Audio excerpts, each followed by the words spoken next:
Oi, pessoal, estamos aqui em mais um LuaCast, mais um episódio para vocês. E hoje nós iremos falar sobre terapia ocupacional. Estamos aqui com a tia Érica. Oi, Lu, tudo bem? Olá. É um prazer estar aqui, muito obrigada pelo convite. Eu me chamo Érica Menezes, sou terapeuta ocupacional.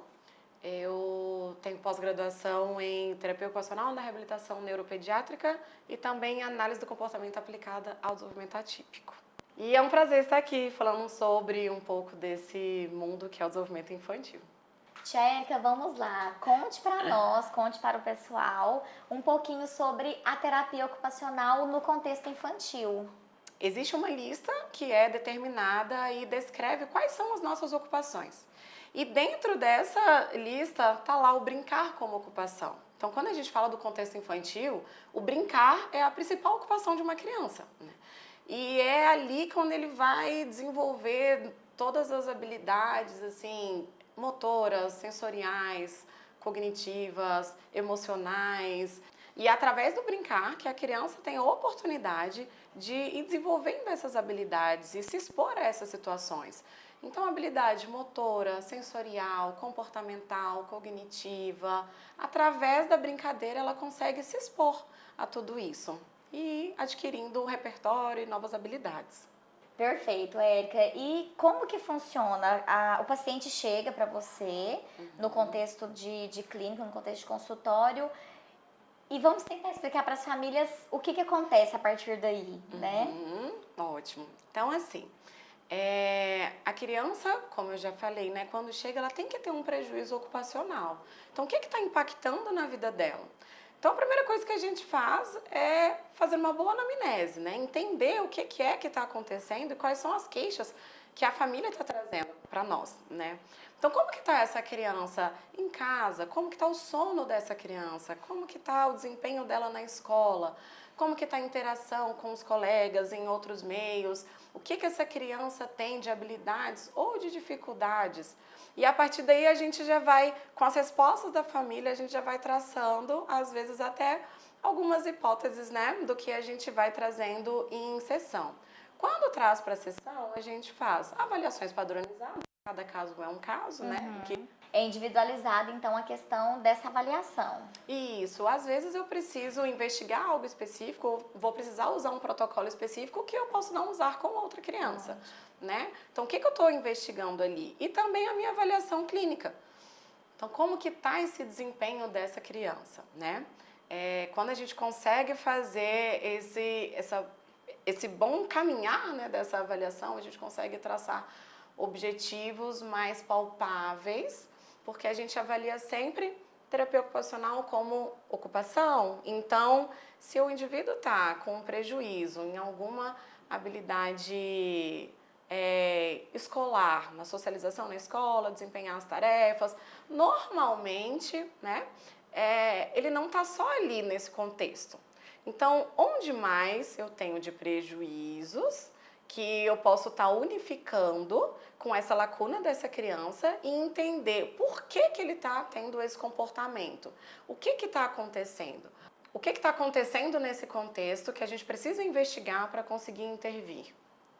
Érica, pegando um pouco o gancho do que você nos trouxe sobre questões sensoriais, eu percebo que muitas dúvidas de famílias é diferenciar crises de comportamentos problema, de o tal chamado birra, né? Então, explica um pouquinho para nós como que funciona, como que a gente consegue diferenciar a crise, né, de uma birra. Essa pergunta é muito boa, é uma dúvida muito boa. É polêmica. Também. Mas, assim, de toda forma a gente tem que identificar de onde surgiu, né, esse comportamento, o que aconteceu e como que a gente consegue manejar esse comportamento. Quando estamos falando de comportamento disruptivo, enfim, alguma questão que você pode contribuir super bem com isso, normalmente existe algo que a gente consiga fazer que vai solucionar aquele comportamento naquele momento, solucionar, né? Assim, que vai sanar, assim. Então, o que acontece? Essa criança, ela está tentando se comunicar e ela não está sendo compreendida, às vezes, ela quer alguma coisa ou ela não quer alguma coisa, o que acontece? Então, se tem algo que eu possa fazer naquele momento e que rapidamente aquele comportamento vai diminuir ou acabar, provavelmente ela não está num quadro em que ela entrou numa desordem, que ela não consegue mais se autorregular naquele momento. Então, quando uma criança ela se desorganizou, ela entrou numa crise, naquele momento ela pode querer muito alguma coisa, mas se eu oferecer para ela naquele momento, ela não vai mais conseguir se organizar. Então, quem são os cuidadores, os responsáveis que estão naquele momento com aquela criança, né? Quais são as estratégias que ele tem para utilizar naquele momento que vai funcionar com aquela criança? É importante falar isso também, né? Sim. Que seria excelente se a gente tivesse uma receitinha que falasse, faça isso que vai funcionar. Mas é importante identificar que a estratégia que é utilizada com uma criança não necessariamente vai funcionar com outra criança também. Ou às vezes até em contextos diferentes, né? Existem situações que também é importante a gente se atentar, é que toda vez que a gente recebe um estímulo, todos eles, né, do ambiente, então aí falando dessas questões sensoriais mesmo, eles entram, nosso organismo recebe ele de uma forma, ele vai caminhando por uma via até chegar no nosso processo neurológico, como que esse estímulo vai ser processado, né? E a partir daí a gente tem uma resposta.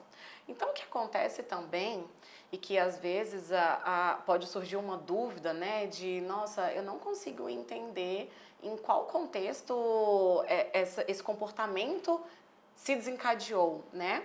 Mas é importante a gente analisar qual foi a quantidade de estímulo que essa criança recebeu, às vezes na escola, às vezes em terapia, às vezes numa festa, enfim, qual é o contexto e como que ela reagiu posterior a isso. Então, muitas vezes a criança reagiu bem no contexto, no ambiente, mas tudo aquilo foi gerando uma dificuldade para que ela conseguisse processar. E aí, quando ela chega em casa depois, de tarde, de noite, aí sim ela acaba ficando um pouco desorganizada, ela não consegue dormir bem, ela teve esse acúmulo de estímulos que pode ter sido difícil para ela processar e se organizar, e a partir daí ela pode ter uma resposta comportamental, porque não deixa de ser uma resposta comportamental, sim, né? E que muitas vezes surge essa dúvida de, mas ele estava bem, o que aconteceu? Então é sempre importante analisar o que aconteceu o dia inteiro dessa criança. Por que está tendo esse comportamento agora, né? Assim como o contrário também, às vezes a criança não está bem e aí a gente volta para pensar, essa noite ele dormiu bem, né? O que aconteceu, como que ele tá, ele acordou bem, teve alguma coisa diferente? E aí a gente consegue ir entendendo essas respostas comportamentais. E é muito importante, pegando esse contexto, que as famílias, quando venham com a criança no consultório, nos informe se a criança dormiu bem, se a criança não dormiu, se a criança às vezes apresentou uma febre, alguma coisa, ou uma agitação. E também acontece muito em reuniões de pais, em orientação parental, feedback de famílias que vão expor alguma situação ali de um aniversário, de um evento.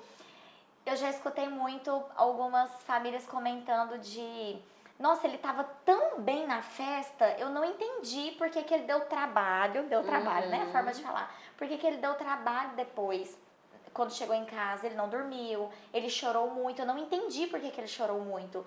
Entra nessa parte que você falou, qual estímulo ele recebeu ali, né? A gente está falando de um contexto, pensa numa festa de aniversário infantil.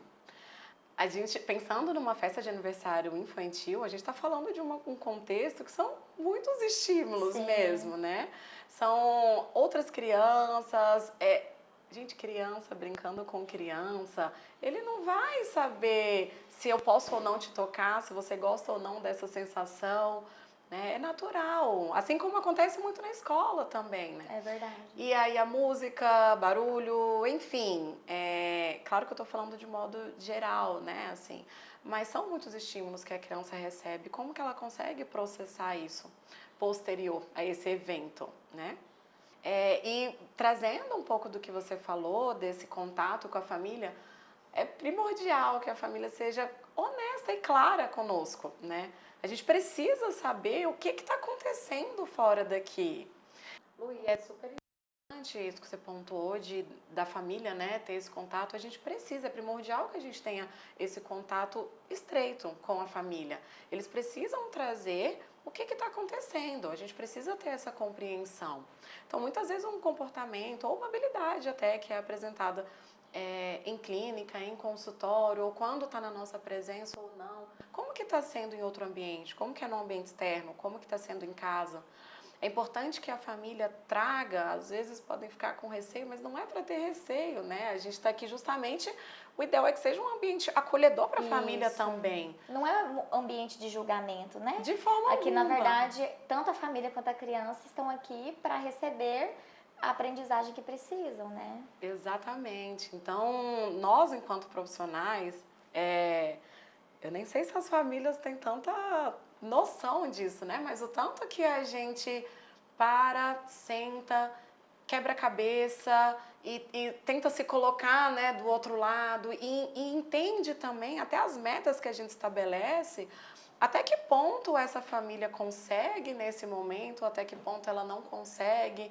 Então é importante que seja esse contato muito estreito, que a gente esteja muito conectado, porque nós, enquanto profissionais, também temos que ter essa escuta qualificada, conseguir, né, compreender o que está acontecendo nesse contexto e a partir daí passar as melhores orientações, né?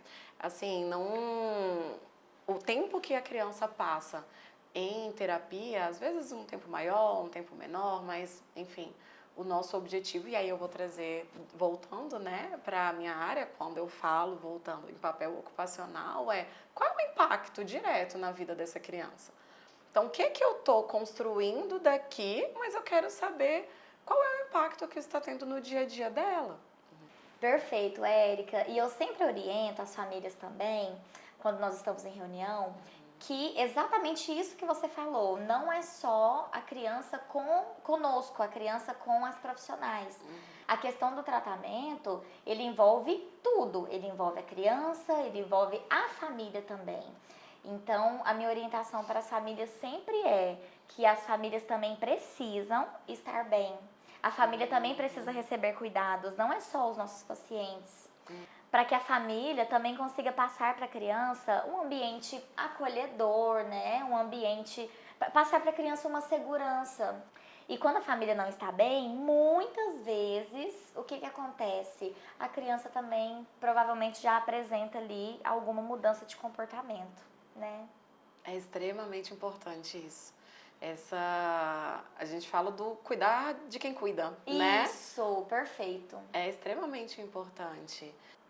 É importante pontuar, né, quando essa família, os cuidadores, pai, mãe, né, estão recebendo esse cuidado e voltando um pouquinho do que a gente falou, dessa conexão, dessa família estar bem instruída, muitas vezes a gente precisa fazer essa aproximação da própria família com a criança. Então, eu entendo, muitas vezes a criança precisa mesmo que a gente tenha algumas condutas que são passadas em terapia, mas existem momentos que a gente precisa resgatar esse brincar livre, exploratório da criança. Então, acontece até em consultório algumas vezes, chama a família, senta aqui comigo, nós vamos brincar. E às vezes a gente precisa ensinar a brincar, né? Isso não é uma questão, não é para as famílias se sentirem, às vezes, mal, né? Por isso, não. Às vezes as famílias se cobram bastante. E existem momentos em que não é o papel da família querer ser o terapeuta da criança. Então, quando a gente fala, muitas vezes, brincar com as crianças em casa, às vezes eles mesmos trazem relatos que esse brincar acaba sendo tão estruturado, que acaba virando tanta demanda, que a criança não vai se interessar naquele momento, né? Claro que eu estou falando de uma realidade, enfim, nós trabalhamos com crianças que têm um desenvolvimento atípico, então existem suas particularidades. Mas brincar é brincar, né? Não é um momento de ficar fazendo provinha oral com a criança para ele responder uma coisa, fazer outra, e enfim. Cada segundo uma demanda. Então, é claro, a família está querendo o melhor, né? Quem está nesse papel está se doando o máximo possível, mas existem os momentos adequados para tudo isso, né? Então, para a gente construir esse vínculo com essa criança, a gente precisa parear, entender o que é que ela gosta, o que é que está motivando ela. Então, vamos brincar do que ela quer brincar nesse contexto. E não muitas vezes ficar guiando essa brincadeira do tempo inteiro, né? Deixa ele guiar um pouco e aí a família vai se aproximando. É extremamente importante isso. Perfeito, tia Érica. Como eu aprendo com essas nossas conversas e também para as famílias aí, para quem não sabe, nós temos reuniões semanais onde compartilhamos informações dos pacientes, onde fazemos os estudos de caso, né? E, tia Érica, uma questão que você nos ensina muito nas nossas reuniões é sobre aquela questão da hiporresposta, hiperresposta. Acredito que é algo interessante para a gente explicar para as famílias também, né? Certo. Então, toda vez que a gente pensa nesse processo de como o nosso corpo reage aos estímulos ambientais, então qualquer estímulo que seja, tátil, às vezes de movimento, né, que é o vestibular, ou auditivo, enfim, qualquer estímulo. Como que isso é processado no nosso organismo, neurologicamente falando? Então, eu vou dar um exemplo aqui. Vamos pensar que nós temos, vou botar 2 copinhos, tá? Um é o cérebro, como que ele está recebendo aquele estímulo, e o outro é o estímulo que está sendo inserido. Então, pensa num copinho de 200 ml. Aqui é o que eu estou oferecendo de estímulo para aquele indivíduo, aquela criança, naquele contexto. Se o que ela tem de capacidade para receber for um copinho de 50 ml, ele vai transbordar. Então, naquele momento, aquele estímulo foi em excesso para ela. Então, é difícil para ela se organizar, foi demais e acabou causando uma desorganização ou alguma coisa nesse contexto, certo?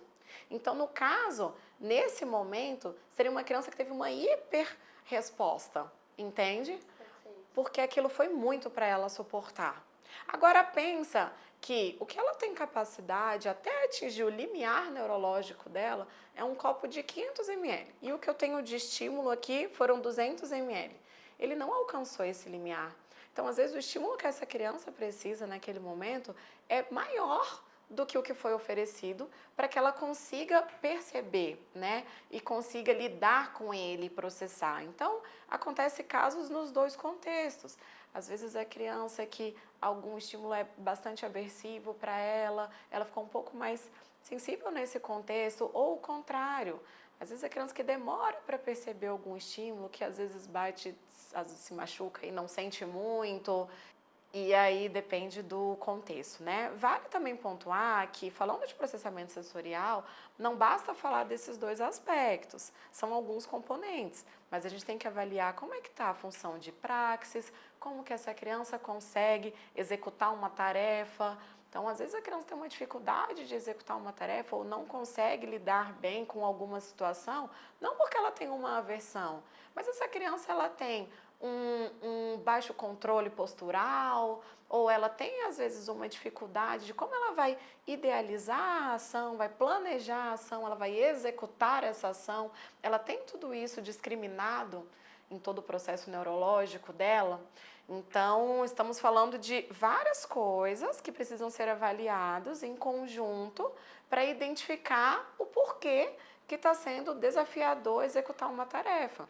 Então, a gente avalia, a criança às vezes está com dificuldade na escola, de acompanhar do quadro, copiar. O que pode estar acontecendo nesse contexto? E aí volta no que eu falei lá no início, às vezes a família ou a gente chega com uma queixa muito específica e nós precisamos olhar para o todo, né? Ok, está tendo prejuízo nesse aspecto, mas existem outros componentes, outras ações, outras situações que também estão tendo algum prejuízo ou alguma dificuldade, alguma limitação, enfim, o que pode estar acontecendo para a gente casar e identificar o que tem que ser feito, entende?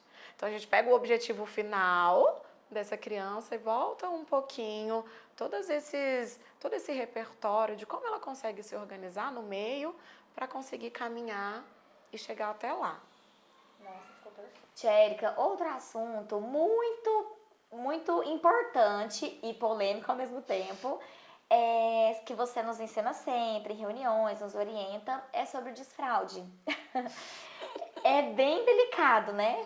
Mas É. o que que você pode estar ensinando para as famílias, orientando ou explicando um pouquinho para nós sobre essa questão do desfraude? Tem uma regra, não tem? Então, assim como tudo que nós fazemos em consultório, toda vez que a gente vai alcançar alguma habilidade, a gente usa como base o que era esperado naquela idade para aquela criança, né? Então, Isso. vamos vir aqui de marcos do desenvolvimento. Ok. Então, existe um processo que, em algumas vezes, a gente tenta ultrapassar o que era esperado mesmo que a criança consiga naquele momento, tá? Então, vamos falar de situações diferentes.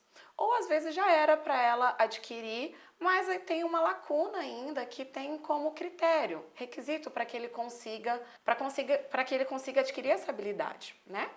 Então vamos pensar, o que que a gente precisa ter para o que que a gente precisa ter para passar por um processo de desfraude com uma criança? Como que tá, de modo geral, o tempo de espera dessa criança, né? Como que tá a comunicação dela? Ela tá conseguindo, como que tá o controle de esfíncter dela, né? Ela tá conseguindo se manter por um longo período, ele consegue me dar alguns sinais.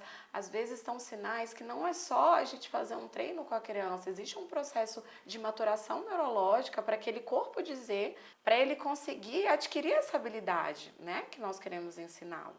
Então pensa num processo em que a criança nasce e ela foi ensinada a utilizar uma fralda.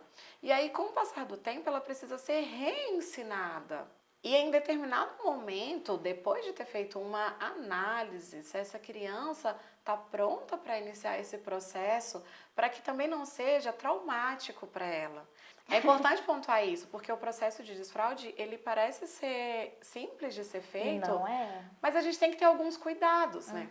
Então, se essa criança por algum momento, essa apresentação para ela, né, do banheiro, enfim, o que é que está sendo utilizado naquele momento, se é o vaso sanitário, se é o pinico, se é um redutor, não sei, aí cada caso é um caso e vai ser avaliado.